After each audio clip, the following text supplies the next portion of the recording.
Hello students, आज हम lecture number 5 start करने जा रहे हैं ऑफ गैसियस स्टेट। एक न्यू रूल पढ़ने जा रहे हैं जिसका नाम है गैलुसॉक का नियम यानी गैलुसॉक लॉ।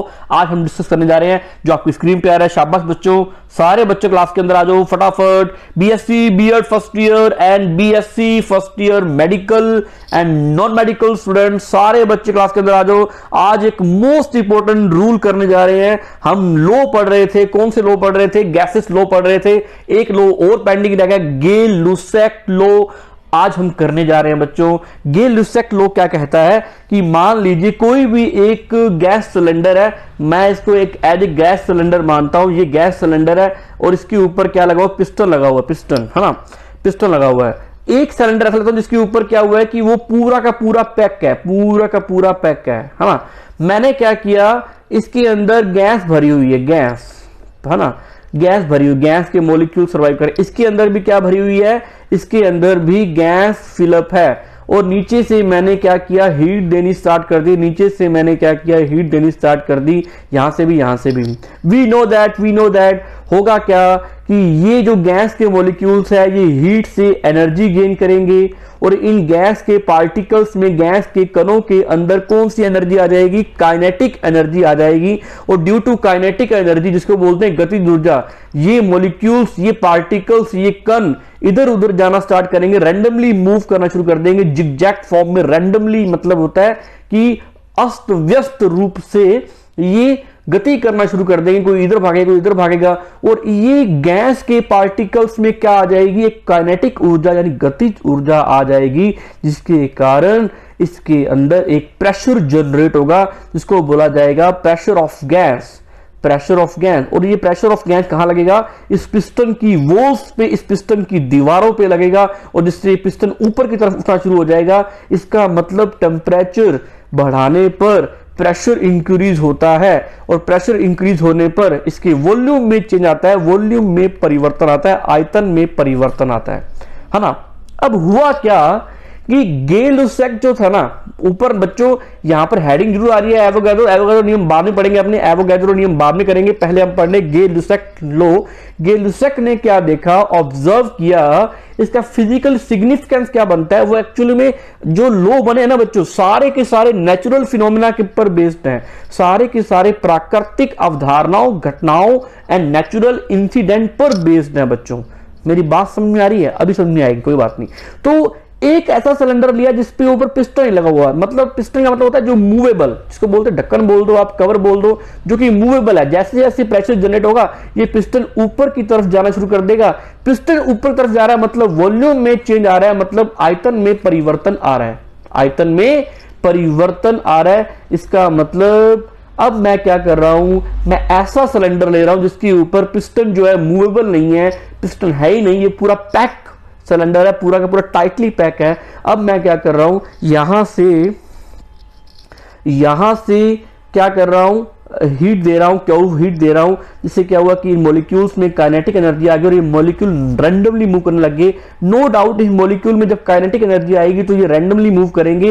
इनके बीच में फोर्स ऑफ अट्रैक्शन धीरे धीरे कम हो जाएगा, आकर्षण बल न्यूनतम हो जाएगा और ये गैस के पार्टिकल धीरे धीरे फैलने शुरू हो जाएंगे, स्प्रेड आउट शुरू होना शुरू हो जाएंगे और ये बहुत दूर दूर जाना शुरू हो जाएंगे। और इन गैसों के कणों के कारण, पार्टिकल के कारण एक प्रेशर जनरेट होगा जिसको बोलेंगे प्रेशर ऑफ गैस, यानी gas the pressure exert by on the surface of the cylinder by the internal gas, है ना। आंतरिक जो गैस भरी हुई है उसके द्वारा एक प्रेशर उत्पन्न होगा जो कि सिलेंडर की दीवारों पर लगाया जाएगा, है ना। तो ये प्रेशर, इसका मतलब टेम्परेचर बढ़ाने पर क्या बढ़ता है? प्रेशर इंक्रीज होता है। मुझे यहां तक कॉमन सी बात समझ में आ रही है कि टेम्परेचर बढ़ाने पर प्रेशर क्या होता है? इंक्रीज होता है। बात आती है कि सर इसके अंदर जो गैस भरी है वो उसके नंबर ऑफ मोल्स है क्या नहीं है। अगर नंबर ऑफ मोल्स की बात करें तो बच्चों नंबर ऑफ मोल्स यानी गैस की कॉम्पोजिशन, गैस का संगठन,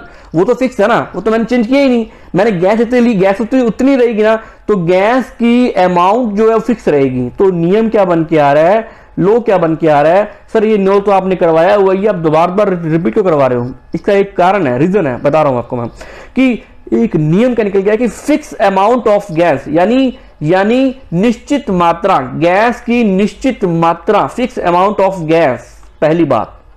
एंड कांस्टेंट वॉल्यूम, नियत आयतन पर, नियत आयतन पर,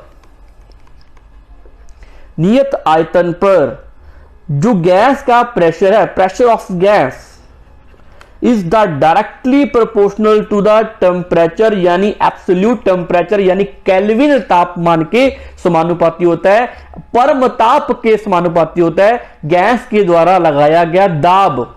तो सुन लो, नियत गैस की नियत मात्रा पर, नियत आयतन पर गैस के द्वारा लगाया गया दाब उसके तापमान, परम ताप के क्या होता है, समानुपाती होता है। जैसे ही मैं ये सिंबल हटाऊंगा तो क्या आ जाएगा, एक कांस्टेंट आ जाएगा, इसको बोलेंगे के, गैस कांस्टेंट आ जाएगा। और इसका मतलब तुम्हें एक बात समझ में आ रही है कि प्रेशर बढ़ाने पर टेम्परेचर भी, टेम्परेचर इंक्रीज करने पर प्रेशर इंक्रीज होगा, दाब बढ़ेगा तापमान बढ़ाने पर। अगर मैं P को P/T कर दूं तो इसका एक रेशियो निकल के आ जाएगा, क्योंकि इसका रेशियो कैसा होगा, कांस्टेंट होगा। इसका रेशियो कैसा होगा, एक कांस्टेंट होगा, है ना। P/T करने पर क्या होगा, इसका एक कांस्टेंट निकल जाएगा जो कि एक वैल्यू फिक्स है। मतलब P/T, अगर मैं P और T का रेशियो लूं तो उसकी वैल्यू फिक्स निकल के आती है ना, फिक्स निकल के आती है। मान लो एक सिलेंडर है, मान लो बच्चों एक सिलेंडर है, इसका टेम्परेचर था 0 डिग्री सेल्सियस, और धीरे धीरे मैंने क्या किया, मैंने गैस को गर्म करना शुरू कर दिया। अब इसका टेम्परेचर होगा 25 डिग्री सेल्सियस, पहले इसका प्रेशर था 1 एटमॉस्फेयर। तो क्वेश्चन आता है कि एग्जाम के अंदर इसका दाब क्या होगा, एट 25 डिग्री सेल्सियस पर इसका प्रेशर क्या होगा। इसका मतलब मैं क्या बोल रहा हूं कि 0 डिग्री सेल्सियस पर, यानी T1 टेम्परेचर, जो कि उसका इनिशियल टेम्परेचर, जो कि उसका प्राथमिक तापमान है ना, उस टाइम T1 क्या था, 0 डिग्री सेल्सियस, T1 था T1। उसके बाद जैसे ही मैंने क्या किया, जैसे ही मैंने क्या किया, T1 क्या होता है, डायरेक्टली प्रोपोर्शनल होता है दाब के, P1 के। तो P1 अपॉन T1 किसके इक्वल होगा, कांस्टेंट वैल्यू है, एक प्रकार की कांस्टेंट वैल्यू है। उसी तरीके से अगर मैं लेता हूं कि 25 डिग्री सेल्सियस पर, यानी T2 टेम्परेचर पर प्रेशर क्या होगा, उसका P2 होगा। और ये मैंने इक्वल का सिंबल इसलिए लगाया क्योंकि P और T का रेशियो कांस्टेंट होता है, और कांस्टेंट वैल्यू क्या होती है, लगभग इक्वल होती है ना। तो P1 और T1 का रेशियो, P2 और T2 का रेशियो इक्वल होगा, इसका रेशियो समान होगा। तो एक फॉर्मूला निकल के आ गया हमारे सामने कि इस तरीके से हम निकाल सकते हैं, इस तरीके से हम कैलकुलेट कर सकते हैं बच्चों, है ना। इस तरीके से हम कैलकुलेट कर सकते हैं किसी भी प्रेशर को। तो मान आजे न्यूमेरिकल आजे, तो मैं यहां वैल्यू रखूंगा P1 1 atmosphere, T1 0 degree Celsius, and P2 निकालना है मुझे, T2 के वैल्यू रखूंगा 25 डिग्री सेल्सियस, इनको करूंगा मल्टीप्लाई और मेरा आंसर आ जाएगा। ये न्यूमेरिकल बाद में करवाऊंगा। तो ये था गे-लुसेक लॉ। अब गे-लुसेक लॉ को अगर अपने नोट्स बनाए तो कैसे बनाएंगे, how to write the notes. अब तुम कहो कि सर ये गे-लुसेक लॉ तो आपने पहले करवाया हुआ है, कैसे करवाया बताऊंगा, अभी रुको एक बारी। हाँ, गे-लुसेक का नियम, गैलुसाक का नियम कहता है कि गैस का, हमें यह बताता है कि किसी गैस के लिए दाब व ताप किस प्रकार से संबंधित है। यह दाब और ताप के संबंध को बताता है। इसे दाब ताप का नियम भी कहते हैं, लिख लो बच्चों। यह नियम बताता है यदि किसी गैस के आयतन को नियत रखा जाए तो किसी भी आदर्श गैस का दाब उसके ताप के समानुपाती होता है। हमें पता है, कोई बात नहीं, पता है। Gay Lussac law of gas tells us how the pressure and heat are related to a gas.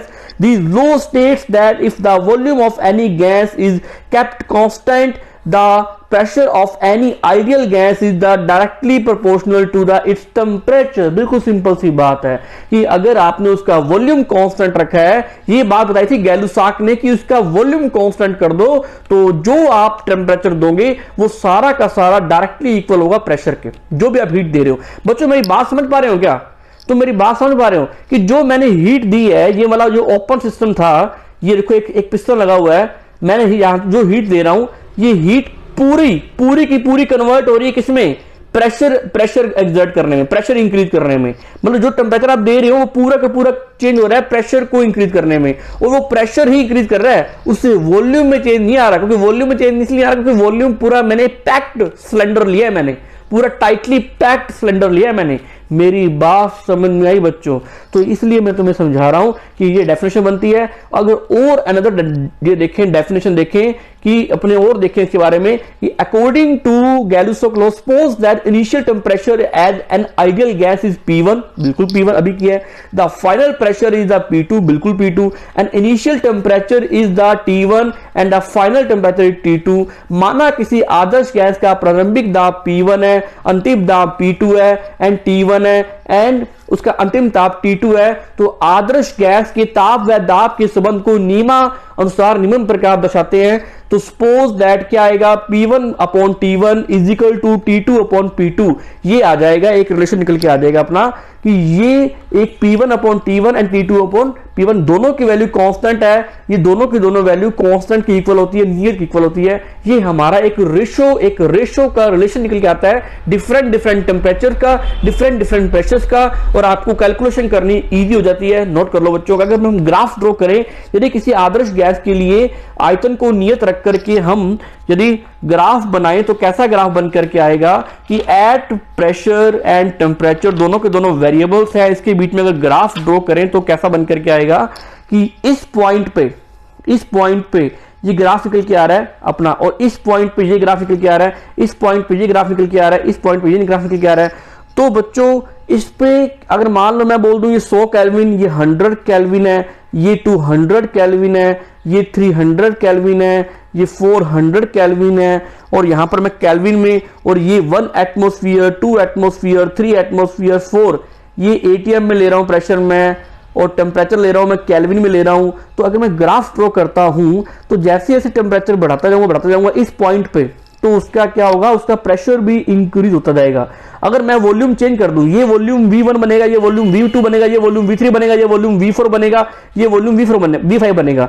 इस पॉइंट पे मैं लेता हूं, इस पॉइंट पे ये V जिसका प्रेशर है, धीरे धीरे टेम्परेचर बढ़ाने पर इसका प्रेशर इंक्रीज होगा। तो एक स्ट्रेट लाइन ग्राफ मिलता है, बिल्कुल सिंपल सा ग्राफ है कि जैसे जैसे आप टेम्परेचर बढ़ाते जाओगे वैसे वैसे क्या होगा, उसका प्रेशर भी इंक्रीज होगा। ओके बच्चों, मेरी बात समझे? तो ये बात अपने करते होते हैं। चलते हैं आगे, ये ग्राफ ड्रॉ कर लो बच्चों, जो बातें मैंने लिखी हैं वो लिख लो, आप नोट बना लो। When a graph is drawn between heat and pressure keeping volume fixed for an ideal gas, it is obtained as a straight line as show in the figure. Note कर लो बच्चों, अगर हम इसका मैथमेटिकली एनालिसिस करें, विश्लेषण देखें, तो गैलुसॉक नियम के अनुसार एक गैस के निश्चित द्रव्यमान के लिए दाब का मान परम ताप के समानुपाती होता है। बिल्कुल सही बात है। और इसका अगर हम इसका समानुपाती का निशान डालें तो क्या कांस्टेंट आ जाएगा, और P अपॉन T जो कि कांस्टेंट इक्वल होता है, ये हम कर चुके हैं, है ना। According to the Gay Lussac law मैंने बताया इसको इंग्लिश मीडियम में, P is the directly proportional T and P is equal to KT and P upon T K is the fixed value है। अर्थात आदर्श गैस के लिए ये वैल्यू हम ऐसे लिखते होते हैं, P upon T1 and is equal to T2 upon P2। ये हमारा फाइनलाइज एक रिलेशन निकल के आता है जो आपने नोट करना है। इसका स्क्रीनशॉट बच्चों लेते जाओ, नोट करते जाओ। शाबाश। ओके, अब हमने किया क्या, किस लिए तो पहले करवा चुके हो एम्पटन लॉ में। तो बच्चों एम्पटन लॉ को ही गैलुसॉक लॉ कहते हैं, क्योंकि ना थोड़ा सा डिफरेंस रहता है, लेकिन वो डिफरेंस अपने क्लियर नहीं करेंगे क्योंकि वो ज्यादा इंपॉर्टेंट नहीं है। तो तुम ये ध्यान रखना, इसी गैलुसॉक लॉ को ही एम्पटन लॉ कहा जाता है। एम्पटन की स्पेलिंग अलग अलग हो सकती है, इसी को ही एम्पटन लॉ कहते हैं। यही बात एम्पटन ने बताई, यही बात गैलुसॉक ने बताई, तो आप कंफ्यूज मत होना। दोनों की स्टेटमेंट, दोनों की सारी बातें सेम रहेगी। तो तुम ये बोल सकते हो, it is also called Gay-Lussac law, it is also called Amontons law, it is also called pressure temperature law, यानी दाब और ताप नियम भी कहा जाता है। सारे नोट्स मैंने डाल करके बना दिए, आप नोट्स बना लो। ये लॉ कंप्लीट हुआ। अब बच्चों इसकी फिजिकल सिग्निफिकेंस देखते हैं। फिजिकल सिग्निफिकेंस का मतलब होता है कि इसकी वास्तव में महत्वपूर्ण क्यों है हमारे लिए, ये नियम हमारे लिए महत्वपूर्ण क्यों है। बच्चों आपने कभी नोट किया हो, जब आप कभी भी, अभी आपके क्या है कि समर वेकेशन आने वाले हैं, गर्मियां आने वाली हैं, समर सेशन आने वाला है, आप क्या करना कि अपनी बाइक चलाते हो बच्चों आप बाइक चलाते हो ना। बाइक में क्या होते हैं, 2 टायर्स होते हैं। टायर्स क्या क्या होता है, टायर्स के अंदर एक ट्यूब होती है और ट्यूब के अंदर क्या होती है बच्चों, टाइटली पैक्ड एयर भरी होती है, टाइटली पैक्ड एयर भरी होती है ना, जिसका वॉल्यूम बड़ा फिक्स होता है। आपके टायर का वॉल्यूम फिक्स है, आपके टायर का, आपकी ट्यूब का वॉल्यूम फिक्स किया होता है और उसमें टाइटली पैक्ड एयर भरी होती है। आप क्या करना, उस बाइक को गर्मियों के अंदर चिमचमाती धूप, जब पूरी फुल लाइट होती है, यानी ये मान लो दोपहर के अंदर, नून के अंदर, जब आप बाइक को आप खड़ी कर देते हो बाइक स्टैंड पे या जहां पर डायरेक्टली उस पे क्या पड़ रही, लाइट पड़ रही है, आप देखना कि आपकी बाइक के अंदर क्या होते हैं, आपके बाइक के अंदर देखना कि एक हवा भरी होती है और हवा को क्या मिलता है, टेम्परेचर मिलता है। और ड्यू टू टेम्परेचर क्या होता है, गैस के पार्टिकल्स, इसके अंदर छोटे छोटे गैस के पार्टिकल भरे होते हैं। वो गैस के पार्टिकल जो हैं वो टेम्परेचर से एनर्जी गेन करते हैं और टेम्परेचर से एनर्जी गेन करके वो मॉलिक्यूल धीरे धीरे फैलना शुरू हो जाते हैं और यहां पर गैस का प्रेशर इंक्रीज होना शुरू हो जाता है। गैस का प्रेशर इंक्रीज होना शुरू हो जाता है, धीरे धीरे गैस का प्रेशर बढ़ रहा है। वॉल्यूम टायर का फिक्स है, गैस का प्रेशर बढ़ रहा है। एक टाइम ऐसा आएगा कि ये टायर आपका बर्स्ट हो जाएगा, टायर फट जाएगा, आपका ब्लास्ट हो जाएगा, बर्स्ट हो जाएगा, टायर फट जाएगा, क्योंकि गैस का प्रेशर इतना एग्जर्ट होगा, इतना बढ़ेगा अगर टेम्परेचर इतना होता है। कभी आपने नोट किया हो कि गर्मियों में आपकी बाइक ज्यादा पंचर क्यों होती है, क्योंकि ऊपर से ही गैस का प्रेशर बहुत ज्यादा लग रहा है। अगर मान लो एक भी रास्ते में कोई कील वगैरह आ गई, कुछ ऐसा कोई नुकीला सब्सटेंस आ गया जो टायर पे लगा और टायर एकदम से क्या हो गया, बर्स्ट हो गया, एकदम से फट गया। इसलिए फटता है गर्मियों में टायर पंचर होने का मेन रीजन ये होता है कि वहां पर गे-लुसाक लॉ काम कर रहा होता है कि टेम्परेचर बढ़ाने पर प्रेशर इंक्रीज होता है और प्रेशर इंक्रीज होने पर वॉल्यूम उसका फिक्स कर रखा है, तुमने टाइटली उसको पैक कर रखा है, प्रेशर बढ़ता जाएगा और टायर फट जाएगा। तो ये एक फिजिकल सिग्निफिकेंस हो गया इसका। तो ये नोट कर लो बच्चों कि टायर का फटना, गर्मियों में टायर का फटना, the burst of tyre in summers, इसका मतलब the example of Gay-Lussac law. मेरी बात समझ रहे बच्चों, बाइक का टायर, तो ये बात ध्यान रखना है ना। तो एट कांस्टेंट वॉल्यूम है, देखो इसके अंदर क्या है, गैस की वैल्यू भी फिक्स है। देखो गैस की वैल्यू, इसके अंदर गैस की वैल्यू भी फिक्स है, एक फिक्स कंपोजिशन है, एक प्रकार की क्या है, फिक्स कंपोजिशन है। गैस की वैल्यू फिक्स है, वॉल्यूम गैस का फिक्स है, तो फिर टेम्परेचर बढ़ाएंगे तो क्या होगा, प्रेशर भी बढ़ेगा। आपने कभी नोट किया हो कि कारों के जो शीशे होते हैं, कार के जो विंडो साइड वाले जो ग्लास होते हैं, शीशे होते हैं, उसको थोड़ा सा ओपन नहीं छोड़ा जाता है। क्यों? क्योंकि समर्स में क्या होता है कि आपके कार के अंदर क्या होती है, गैस होती है, एयर होती है और वॉल्यूम इसका वैसे ही फिक्स है कार का, और कार कर दी हमने बंद कर दी तो अंदर जो गैस भरी हुई है, ऊपर से क्या हो रही है, लाइट पड़ रही है, लाइट रेडिएशन से क्या होता है, प्रकाशीय विकिरणों से क्या होता है, टेम्परेचर बढ़ रहा है। टेम्परेचर बढ़ने से क्या होगा, अंदर गैस के पार्टिकल्स में काइनेटिक एनर्जी आ जाएगी, गति ऊर्जा आ जाएगी। गैस के पार्टिकल्स के between force of attraction decrease हो जाएगा। फोर्स ऑफ अट्रैक्शन डिक्रीज होगा तो क्या होगा, तो गैस के पार्टिकल रैंडमली इधर उधर मूव करने लगेंगे और रैंडमली मूव करेंगे, काइनेटिक एनर्जी आ गई, इसमें गति ऊर्जा आ गई, तो इससे क्या होगा, प्रेशर एक्सर्ट होना शुरू हो जाएगा। और मे बी ऐसा हो सकता है कि ये शीशे, ग्लास ऑफ विंडो भी क्या हो सकते हैं, टूट सकते हैं, कांच टूट सकता है, यहां भी ब्लास्ट हो सकता है अगर गर्मी बहुत ज्यादा पड़ रही है और प्रेशर एकदम से इंक्रीज हो गया। तो बच्चों कभी भी कार के अंदर बैठो तो हमेशा इन समर्स गर्मियों में आप क्या किया करो, थोड़े से शीशे ओपन छोड़ दिया करो, हल्का सा लाइटली, ताकि गैस क्या होती रहे, पास थ्रू होती रहे, पास आउट होते रहे, निकलती रहे, और गैस का प्रेशर एग्जर्ट ना हो, बढ़े ना, और ऑन द सरफेस उसकी जो सतह है शीशे की उस पे ना लगे और आपके ये ना फटे, है ना, ये कांच का जो टूटे ना। ओके, हम बात कर रहे हैं तो आगे क्या बात कर रहे हैं कि ये धीरे धीरे मूव कर रहे थे अपने, तो ये सारा फिनोमेना बैठता है कि इन समर्स गर्मियों के अंदर कार के शीशे थोड़े से ओपन छोड़ने चाहिए, क्योंकि उस पर गेल लुसक लो इंप्लीमेंट हो रहा होता है, प्रेशर इंक्रीज हो रहा होता है, हीट बढ़ रही होती है ड्यू टू लाइट, जैसी लाइट गिरती है उस पर प्रकाशीय विकिरणें गिरती हैं। तो ये था गेल लुसक लॉ। इसका फिजिकल सिग्निफिकेंस भी मैंने करवा दिया। ये फिजिकल सिग्निफिकेंस अपने शब्दों में, इसका जो महत्वपूर्ण बातें हैं, जो इसकी महत्वता है, अपने शब्दों में लिखना और डायग्राम भी ड्रॉ करना, सारी चीजें बातें लिखना। तो ये हमारा सबसे इंपॉर्टेंट लॉ जो कि एग्जाम के अंदर हर साल आता ही आता है, गेल लुसक लॉ हमारा कंप्लीट हुआ। आगे बात करेंगे कल अपने पढ़ेंगे एवोगैड्रो लॉ, एवोगाद्रो का नियम पढ़ेंगे। तो कल बात करते हैं बच्चों। अभी आपकी एनवायरमेंट साइंस की क्लास भी आपने लगाई होगी, सारे बच्चे एक्टिवली एनवायरमेंट साइंस की भी क्लास लगाया करो। अपने कल मिलते हैं बच्चों, कोई दिक्कत हो शाबाश, कोई भी डाउट हो थैंक यू बच्चों। ओके, मिलते हैं फिर अपने। ये हमारा नियम कंप्लीट हुआ। बाय बच्चों, थैंक यू।